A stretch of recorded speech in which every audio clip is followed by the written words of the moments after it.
Aaron from PhoneDog.com, and if you're a T-Mobile customer, you have quite a few high-end smartphones to choose from. You have the HD7, the myTouch 4G, the G2, the Vibrant, and a couple other devices that are coming by the end of the year, into next year, like the Venue Pro from Dell, and more. So you walk into the store and you think, should I get this one? Should I get that one? Should I wait? Which one's best? Which one's worse? Well, over here in Phone Dog land, we do something pretty cool that I like to call a dogfight. It's the HD7 versus the myTouch 4G, Windows Phone 7 versus Android. Huge big display versus not so huge but still cool display. 5 megapixel camera versus 5 megapixel camera. You get the idea. But it's a dogfight between these two devices.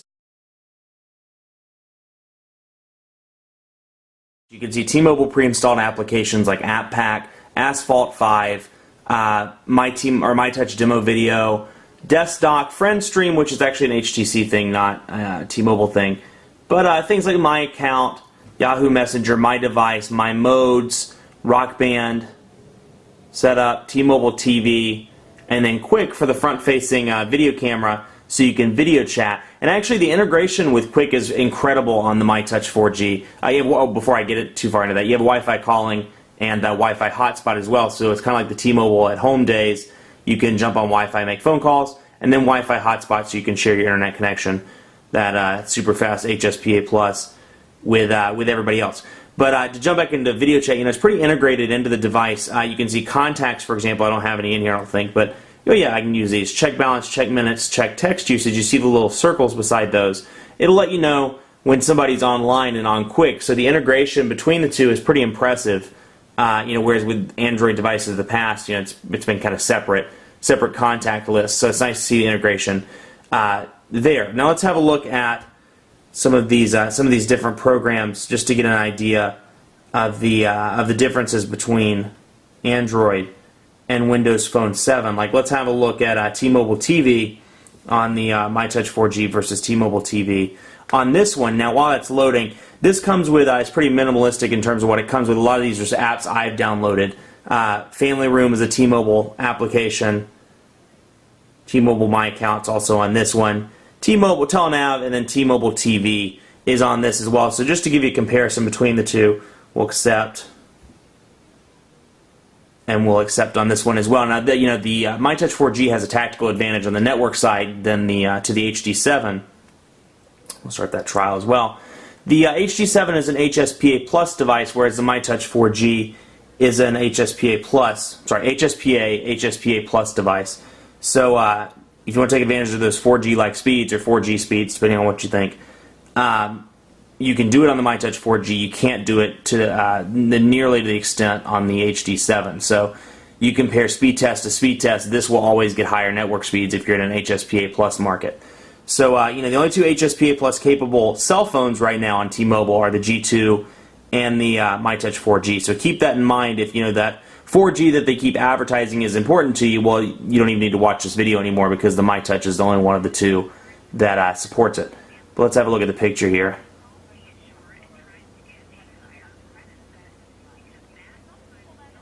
And you can see picture, I don't know if the camera is showing it, but the picture is a little bit clearer on the myTouch 4G at the moment than it is on the HD7. And granted, a lot of that is based on network speed. But you get an idea of what it looks like on a 3.8-inch display versus a 4.3-inch display. So let's take a look at the marketplaces of these two specific these devices. Windows marketplace on this one, and Android market on this one. Now, obviously, there are much less, or significantly fewer apps in Windows Phone 7's marketplace than there are in Android. I mean, that's that's a given. Just over 100,000 in this one, about 3,000 in this one. So dramatically different there. And one frustration, you'll find little things. Again, this is very much version 1.0 software, and you can see. Let's say, for example, I go to look at an app here, and let's go to. I'll take it back. Let's search. Let's search for Twitter, for example. And search. Now you'll see it'll bring up every single song, every single application, everything that has Twitter related in any way, shape, or form. Now it's interesting, the Twitter application's loaded first, which is much better. Now it looks like they've made a slight update, but before, it was loading with the song. So you'd have Twitter Me Some Love, Twitter House, Twitter Man, Twitter Girl, and then you have your Twitter application down here, whereas this is specifically a marketplace. It's Android Market. So I want Twitter, I type in Twitter, and every single response I get is related to an app. So it's Tweetcaster, Twitter, TwidDroid, etc., etc. So it's frustration. It's very, very version 1 on Windows Phone 7, trying to sift through a song versus just applications. Now that said, it's it's still version 1. But that said, Android 2.2 on this one, Android Market pre-installed, and you can see some of the Android 2.2 benefits here. Let's go to all applications, for example. The tabs are slightly different in terms of color, and once you download something, anything downloaded, Gmail, for example, you can go over here and allow automatic updating in Android 2.2, so you don't have to worry about physically jumping in the market and downloading the application for yourself. You can check that box, and you're good to go from there. Now you can see some new changes to the Android Market on the tabs here. About, comments, and similar are all separated. So you have your separate comments column. Similar here, where you can check and see if there's any additional programs you want that are similar to Gmail and more. So they've really done a lot, particularly over the past year with Android Market and Android Market in 2.2 to make it a more functional place to purchase apps. This is still very version 1. But you go into Twitter, for example, and you can see the price, you can see more about it, and you can see screenshots and reviews. So it reminds me a lot of Android 1.5 or 1.6. Now that said, it's very fluid, the fonts look good, and everything is very aesthetically pleasing. So it depends on what matters more to you. I mean, I'd say this is far more aesthetically pleasing, but this is more functional in the long term, so it depends on which one you need more. So I'll show you some, an app example here between Fandango, for example, installed on both of these devices, just to give you an idea of what the apps look like on their separate platforms. Let's do one of our zip codes here and save that. And so you can see, I mean, it's obviously you can see the influence of multitasking and the influence of a more mature OS on this side, whereas this one is newer, straight out of the box, wet behind the ears a little bit, and it's version 1.0. So it's very new. And you notice that in a lot of things. But that said, I mean, the transitions are fantastic. The downside is, if let's say I'm Fandango and I'm in theaters and I want to, I'm in the process of trying to find a theater and I click out and I go back to Fandango, it goes back to the very beginning. It doesn't pick up where I left off as a lack of multitasking. So it's a trade-off. I like the fluidity and the way Windows Phone 7 looks, but there have been plenty of times where I get frustrated because I'm doing something, I get a phone call, or I have to go back out, and I come back in, and and then I'm back to where I started. So, Burlesque, that's the one with share. So let's take a look at the cameras on these devices, and both are 5 megapixels. But in testing for me, I know I'm going to spoil the fun here, but I found that the myTouch 4G's camera was significantly better. That was the one downside, or one of the few downsides of the HD7. The camera doesn't seem to be as strong on this device, even though they're both 5 megapixel cameras. I just was not pleased with the image quality. On the topic of media, the one place where the HD7 really has the myTouch 4G beat is in the media department. This has a media ecosystem with Zune, with the ability to download songs. It's almost, it's not nearly to the extent of iTunes and iOS, but at least there's a baby ecosystem taking place in Windows Phone 7. There's no such thing with Android. It's very fragmented. There's no official media functionality on this device, if you will, or there's no easy way to get media on this device.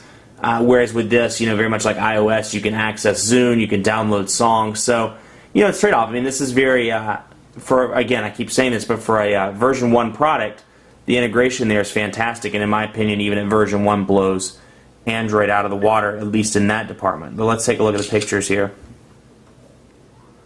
Let's take a look here, and we'll bring those back up just to get an idea. We'll go to, actually, I want to show you the gallery. Open up the gallery here. You can see it's a Sense, very much a Sense gallery. But let's see camera shots. I'll bring up that one. And you can see there's the apex. And then to get to the camera gallery on this, it's as simple as swiping down. You can swipe back and forth. But there is the apex picture on that one. So just the image quality here, it's more of a natural color. Taking these in the same amount of light, and you can just, at least in my opinion, you can tell a difference between those two. The myTouch 4G wins it by a mile in terms of picture quality. The camera's probably not showing this, but the colors are much better.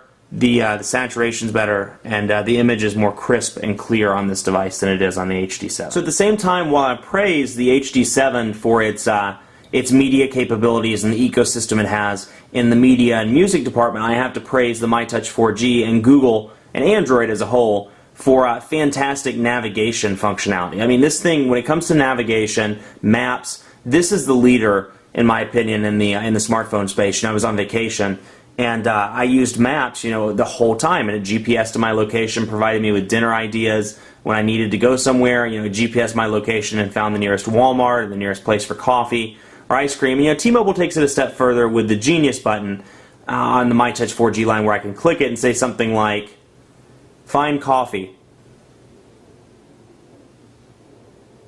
Find coffee. Whoops. Well, that was supposed to be seamless. Hang on. Find coffee. So it's processing, and it brings up some of the local coffee shops in the area, you know, around Cockrell Mills Mall and another Starbucks over there. So I mean, it's pretty close to my location. I'm at within 5 or 10 miles, and very easy to do. The maps on the HD7, again, for, you know, a beginning product, it's fantastic. The maps have been pretty decent, but there's no voice capabilities in this version of Windows Phone 7. So when it comes to navigation, the myTouch 4G takes the cake. And last but not least, we need to check out the search of these respective devices. I mean, obviously the HD7 comes with Bing, and then this comes with Google. So we can do a voice search, for example. That's what the screen looks like for Bing. I do like the fact that this picture changes on a regular basis. It's kind of cool, and it'll give you some trivia about whatever's on the screen. So I found it to be kind of fun to pull that up. Anyway, we'll say find coffee. We'll say find coffee. And you can see here, which is my office, that's pretty close to my office. That's within about 3 miles of my office. And you can see it brought up some suggestions that are based on my GPS location. And then you see the web here, and then you can do local search. You can allow location awareness and see some local searches on the coffee front on Bing as well. You can see coffee news, and then you can go back to web and search for coffee. So, you know, it's a pretty functional search on both ends, on Android and Windows Phone 7. It just depends on how you want those results to be displayed. Here, you know, for example, it brings up the places, and then here you can scroll over and do local specifically, or news specifically, or web specifically. So it just categorizes those differently, but otherwise, you know, pretty good on both fronts, and very good considering this is a first generation platform. So, you know, it's a tough call between both of these devices, but in terms of, you know, winning an overall dogfight, I have to give it to the myTouch 4G in terms of features, maturity of the OS, and everything. I mean, the specs are fantastic, the build quality is fantastic, and it's just all around not only a great Android device, but a great smartphone as well. You know, dual cameras, 5 megapixels on the back, front-facing camera, Android 2.2, the Genius button, fantastic navigation features, and more. It's just a fantastic device. The HD7, on the other hand, is also a great device, and I love the screen size, but it's very much a version 1.0 device. I mean, when it comes to software, you know, missing copy and paste, you're sending a tweet and you back out, you lose what you typed, or you're sending a message, for example, and you back out, you lose what you typed. So, you know, there's no copy and paste either. So it's very much, you know, first generation product, which will get better over time, and already is surprisingly good. I mean, you know, for the record, I was very surprised with how fantastic Windows Phone 7 is out of the gate. But it's definitely, you know, dwarfed by the fact that this has just been out longer, has some fantastic features, and in this case, it's a fast device to boot. But you know, you get either one of these devices depending on what you need, fluidity, multitasking. I think you'll be happy with either one. Much more coverage to come on PhoneDog.com. Be sure to like us on Facebook, Facebook.com/PhoneDog. We're actually doing 2 giveaways on Facebook right now. If you catch this before December 13th, you can see we're doing the 12 Days of Christmas, and we're giving away a device on the 7th, the 10th, and the 13th. All you have to do is like our page, and you're entered to win one of those 3 devices. Also ongoing is our 100 iPad Big Game giveaway, where you enter, like us on Facebook, enter the sweepstakes, and you're entered to win an iPad or even a trip to the Super Bowl. So that's pretty cool. Like us on Facebook, Facebook.com/PhoneDog, and be sure to follow me on Twitter, PhoneDog_Aaron, and I will do my best to answer any questions, comments you have. I'm a nice guy. I love to say hello, and your tweet will appear right here on this, well, maybe not on this device, but on one of my Twitter feeds on one of these devices. Thanks for watching. I'm Aaron. See you next time.